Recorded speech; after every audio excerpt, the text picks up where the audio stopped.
Graça e paz, povo de Deus, programa Semeando Vida, da Igreja Semeando Família. Eu tenho uma boa notícia para te dar. No dia 8 de outubro, teremos na nossa igreja Festa das Nações. Qual horário, Lucas, que começa? Às 16 horas. 16 horas. Você é nosso convidado especial. Teremos comidas típicas, danças, né, no contexto de cada nação que está sendo escolhida.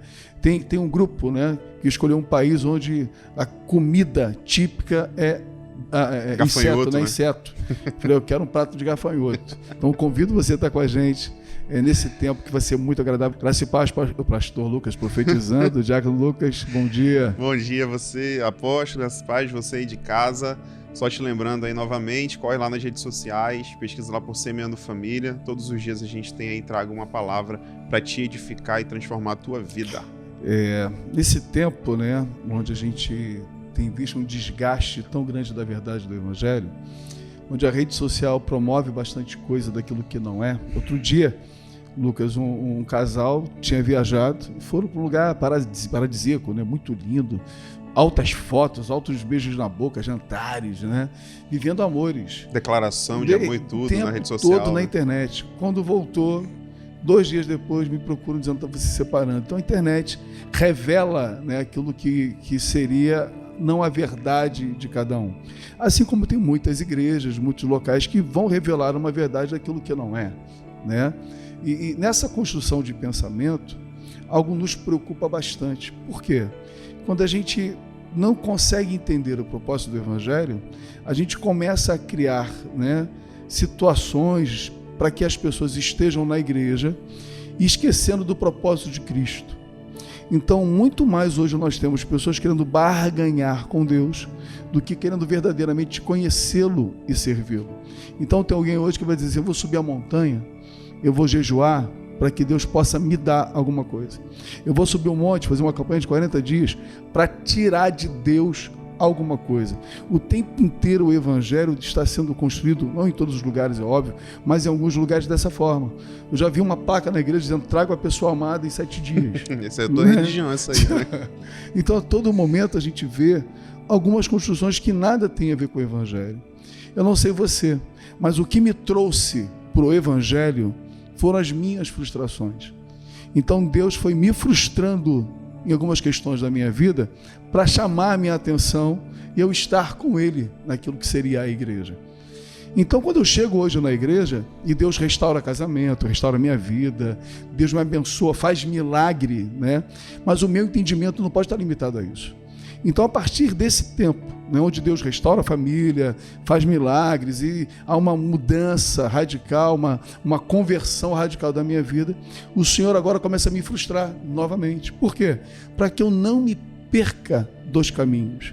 Hoje a gente vê um segmento de evangelho, de igreja, de liderança, que a todo momento fica nutrindo as infantilidades, os mimos e os caprichos de crentes, entende? Que não conseguem mais serem frustrados, que não dão valor mais a pessoas, dão valor a coisas.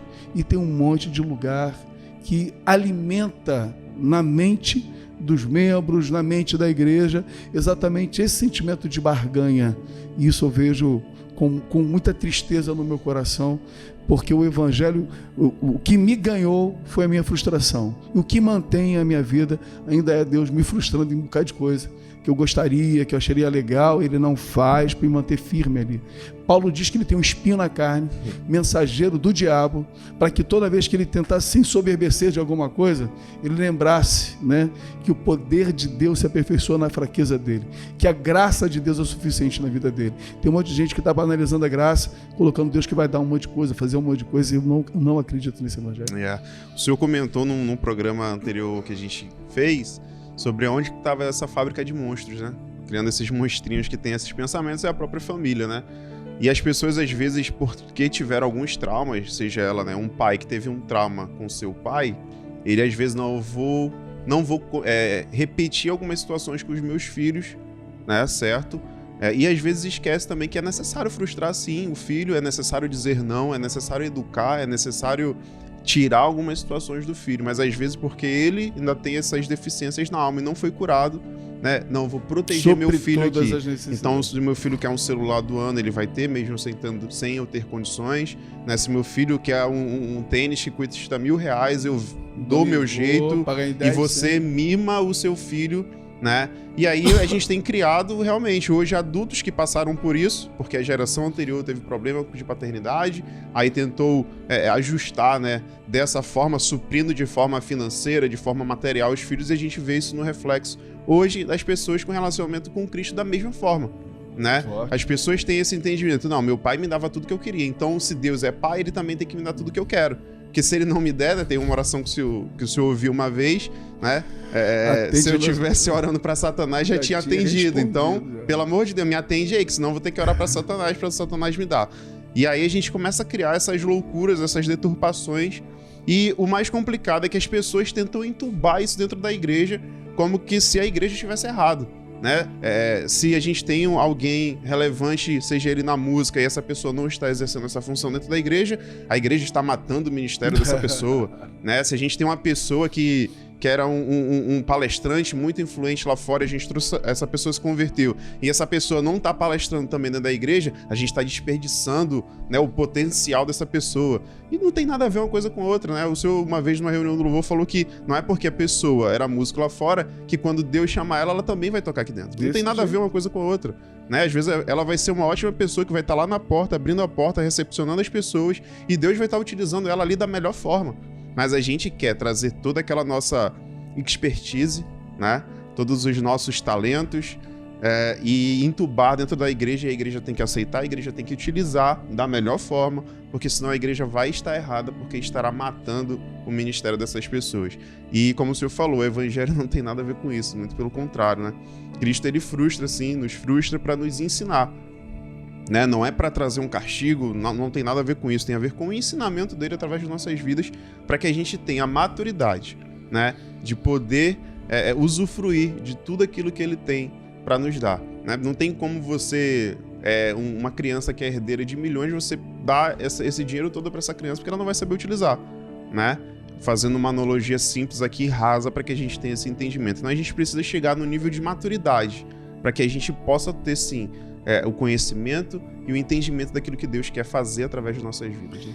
Quando você coloca, né, alguém que do lado de fora do evangelho, da igreja, tinha algum talento, e essa pessoa agora ela está na igreja, ela acha que aquele talento que ele tinha é necessário, né? E todo mundo, ou não todo mundo, mas a grande maioria das pessoas que tem algum tipo de talento, eu coloquei isso na rede social outro dia, elas acham que elas têm direito a alguma coisa. Então, porque eu canto bem, eu tenho direito de cantar. E não é assim. Porque eu toco bem, eu tenho direito de tocar. O talento, muitas das vezes, é mais satânico do que aquele que não tem talento.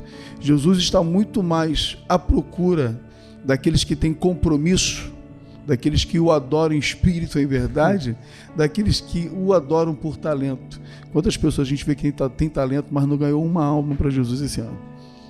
O senhor sempre, nas nossas reuniões do louvor, o senhor sempre confronta muito, né, sobre essa situação, né, sobre estarmos subindo no altar e a nossa vida fora dessa plataforma não transformou a vida de ninguém. Nosso ministério está morto, né? Assim como alguém que sabe falar muito bem, que sabe interpretar um texto muito bem, trazer um entendimento daquele texto e não conseguiu transformar a vida de ninguém, a gente precisa rever se realmente foi para isso que Deus te chamou. Aleluia. Né? Se é esse mesmo caminho que Deus quer que você atue.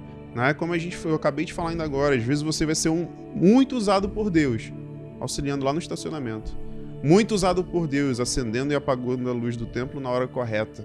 Né? Muito usado por Deus, lavando o banheiro. Aleluia. Mas a gente né? Nossa geração, e hoje em dia a gente tem visto mais ainda com as redes sociais, todos querem ter um local de destaque. Todos querem ser voz em algum local, né? Na sua rede social você quer ser um influencer. A rede social não foi criada para isso, foi criada para você compartilhar aquilo que são as suas atividades diárias. Mas não, agora criou-se uma profissão chamada influencer. Né? E a gente tem tentado trazer isso para dentro da igreja também, né?